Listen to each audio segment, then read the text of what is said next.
एक बंधु महंती नाम के भक्त थे। ठाकुर जी के कीर्तन में उनकी इतनी रुचि थी, इतना मन लगता था उनका कि उसके अलावा और कुछ उनको करना भाता नहीं था। लेकिन अकिंचन परिवार, ज्यादा कमाई का कोई जरिया नहीं था, घर की हालत बड़ी बुरी होती जा रही थी।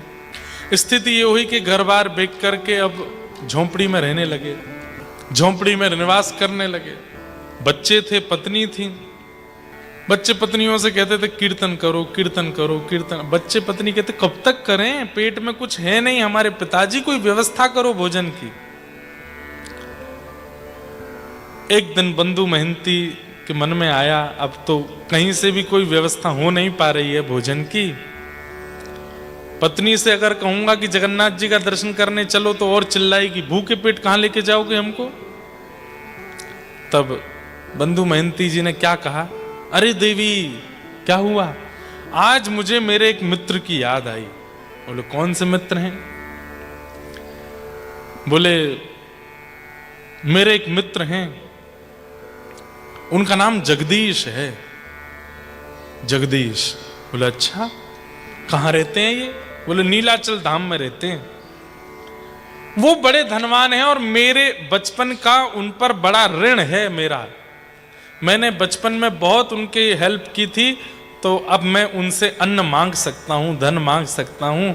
तो देवी तुम एक काम करो, तुम और बच्चे सब सामान सब लगाओ और हम उनके पास चलते हैं। 6 दिन लगेंगे पहुँचने में, और रास्ते में कुछ फल वगैरह मिल गए तो खा लेंगे। वहां पहुंच करके तो वो मित्र इतना खिलाएगा कि तुम्हारे पेट में जगह नहीं बचेगी, नर भर जाएगा, तुमको भागना पड़ेगा, वो पीछे थाली लेके भागेगा, खाना तो पड़ेगा। कह तो दिया बंधु महंती ने, लेकिन ना तो कोई मित्र है ना कोई जगदीश है। अच्छा, जगन्नाथ ही जगदीश है। जगदीश का मतलब क्या है? जगत के ईश, ईश यानी कि स्वामी, और जगन्नाथ मतलब जगत के नाथ, नाथ माने स्वामी। बंधु महंती पत्नी बच्चों को लेकर के चल दिए। थोड़ी दूर चल करके पत्नी बोली मुझे तो चक्कर आ रहे हैं भूख के मारे, बच्चे रो रहे हैं, चिल्ला रहे हैं, बस बस बस पहुंचने वाले हैं, पहुंचने वाले हैं, थोड़ी देर बैठ के कीर्तन करो। करताल बजा के कीर्तन कराते बच्चों से, कीर्तन करते करते बच्चे पत्नी सो जाते। पानी पी पी करके चलते रहे। 6 दिन हो गए। अब तो बच्चे पत्नी बोले पिताजी हमारे प्राण चले जाएंगे, कब पहुंचेंगे हम? तभी नील चक्र दिखाई दिया। जगन्नाथ मंदिर के ऊपर नील चक्र है। कहते हैं उस नील चक्र का कोई मूल्य नहीं है, वो किस धातु का ये कोई जानता नहीं है। उसका विक्रय उसको कोई बेच नहीं सकता और कोई विचार नहीं, उसका कोई मोल नहीं लगा सकता। इतना धनवान, इतना मूल्यवान है वो नील चक्र जो जगन्नाथ मंदिर के ऊपर विराजमान है। नील चक्र जैसे ही दिखाई दिया, अपनी पत्नी बोले देखो देखो देखो वो दिखाई दे रहा है। बोले हाँ ये तो कोई मंदिर का शिखर है। बोले नहीं नहीं, ये मेरे मित्र जगदीश इसके अंदर ही रहते हैं, चलो। पहुंचते पहुंचते रात्रि हो गई, मंदिर बंद हो गया। बंधु महंती पहुंचे, जाकर के प्रणाम किया। पत्नी बोली कहाँ है आपके मित्र? बोले अब तो देवी रात हो गई, रात हो गई, अब सुबह ही तो मिलेंगे वो, चलो यहीं कहीं अपना बिछा दो गलीचा, सो जाते हैं। पत्नी बच्चे बोले आज भी भूखा सोना पड़ेगा। बोले कि बेटा कल सुबह होते ही 56 भोग मिलेंगे, तो बस आज और सो जा। पत्नी बच्चे सब सो गए। बंधु महंती मंदिर की ओर देख रहे हैं। महाप्रभु जगन्नाथ से कह रहे हैं, बोले नाथ मुझे भूख नहीं है, मुझे प्यास नहीं है, लेकिन मैं गृहस्थी हूं, पत्नी बच्चे मेरे साथ रहते हैं, कोई व्यवस्था ऐसी हो जाए, सब मंगल में हो जाए, देख लीजिए ना। मुझे तो केवल आपका भजन करना है, लेकिन इनके रोने से मेरा भजन छूट जाता है, कोई व्यवस्था कर दीजिए। ऐसा कहते कहते बंधु महंती भी रोते रोते सो गए। इतने में ही महाप्रभु जगन्नाथ एक बढ़िया से एक व्यक्ति का रूप धारण किया, सिर पर कपड़ा बांधा, कमर में कपड़ा कसा, और रात्रि में मंदिर से बाहर निकल करके अपने रसोई घर में गए।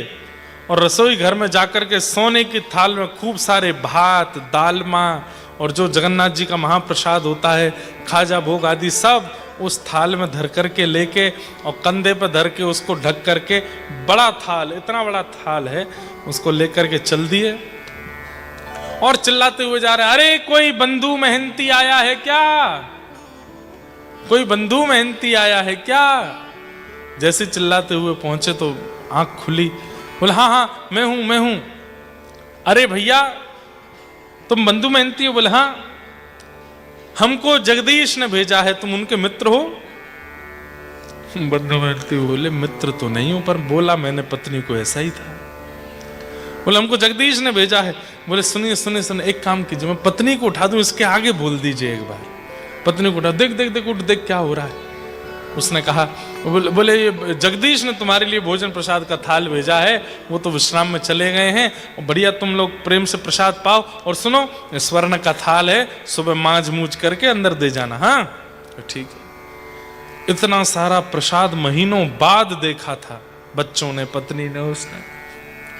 पत्नी बच्चे तो खाने में व्यस्त, बंधु मेहनती रोने लगे। बोले ये सब कैसी लीला है। बंधु मेहनती तो रात भर रोते रहे। पत्नी ने कहा भोजन कर लीजिए। बोले देवी तुम ही खाओ, मेरा पेट तो उस व्यक्ति को देख के भर गया। एक बात निश्चित है बंधुओं, भूख, प्यास, निद्रा, ये 3 बहुत इंपॉर्टेंट चीजें जो हमको हर दिन चाहिए।